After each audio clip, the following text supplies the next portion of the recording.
Hi everyone, you're welcome to Dreams of the Heart TV. My name is Olugbe Musala, coming to you again.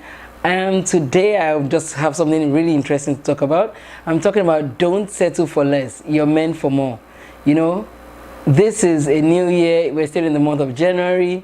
This year, I want you to see this year as different.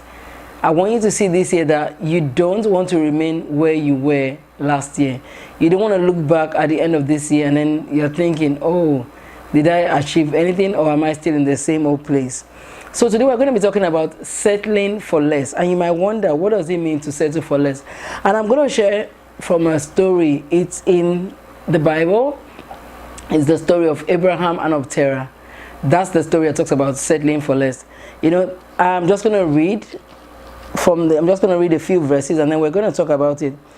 I'm reading from Genesis 11 from verse 31 it is, and it says, one day Terah took his son Abraham, his daughter-in-law Sarai, the son Abraham's wife, and his grandson Lot, his son Haran's child, and moved away from all of the Chaldeans. He was headed for the land of Canaan, but they stopped at Haran and settled there.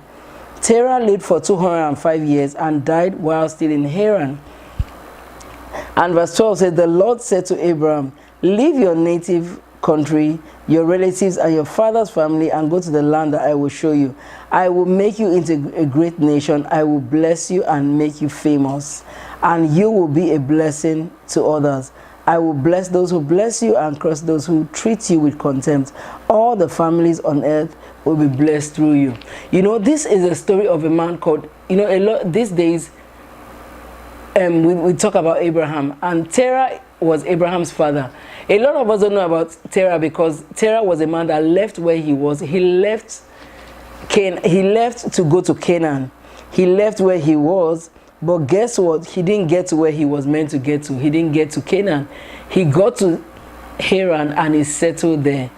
He got to, and how would I put it? It's like you're going on a journey. You get halfway and you decide, oh, I don't want to go on the journey anymore. I'm going to just stay here. It's like you start a course and then you say, oh, I don't want to finish. I don't need to finish it. I've already done one. I already have 15 credits. I already have enough. I don't need to finish it anymore. I'm going to stop here. It's like you start a business. The business is just starting, and then you think there's some other thing that you need to do to boost up the business, but you're thinking I can't go through that stress of going there. I'm going to just stop here.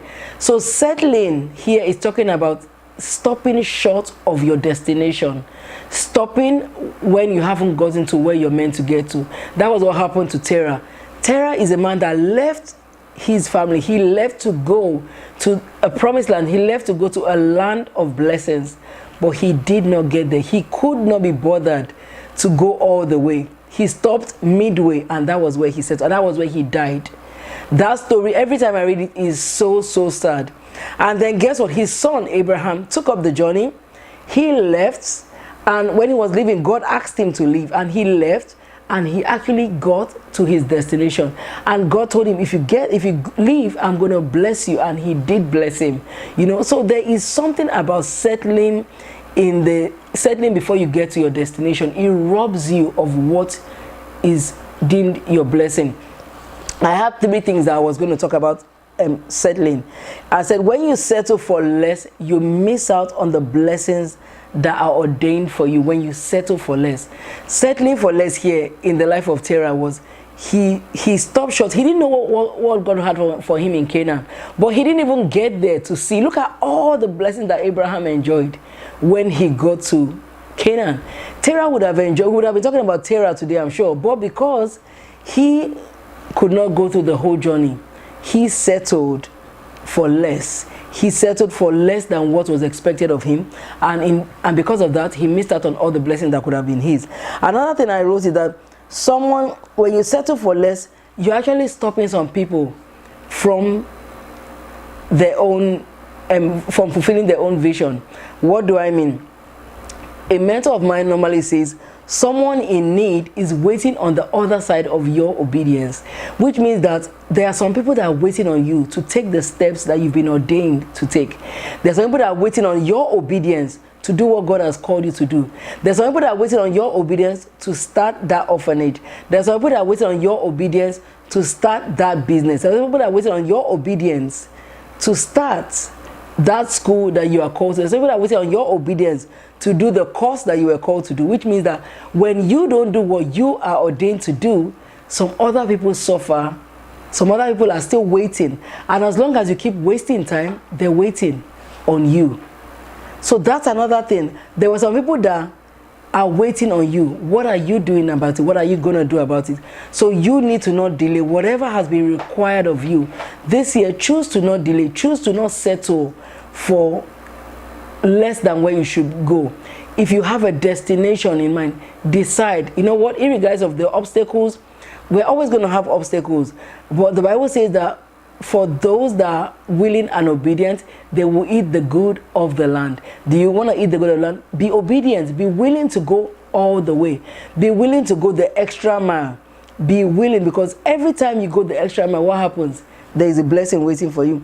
And the third reason I wrote is that you waste all the potential, the gifts, the talents, the abilities that you have when you settle for less. When you settle for less, it just means that there were some things that were deposited in you, some abilities were deposited, have been deposited in you, some talents, some gifts.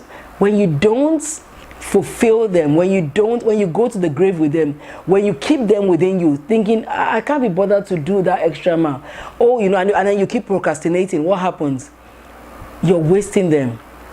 And one day, God is going to ask you, what did you do with all that I gave to you? Remember, there was a man that God gave, you know, a man gave him one talent, and he went and he hid that talent. And then when the master came back, he said, where's my talent? He said, oh, I hid it. He didn't use it, and he was punished. So whatever you have that you're meant to use, somebody is waiting on your obedience. Whatever you have that you're meant to use, somebody is waiting on you to do what you're called to do, so that they can be fulfilled in what they are called to do.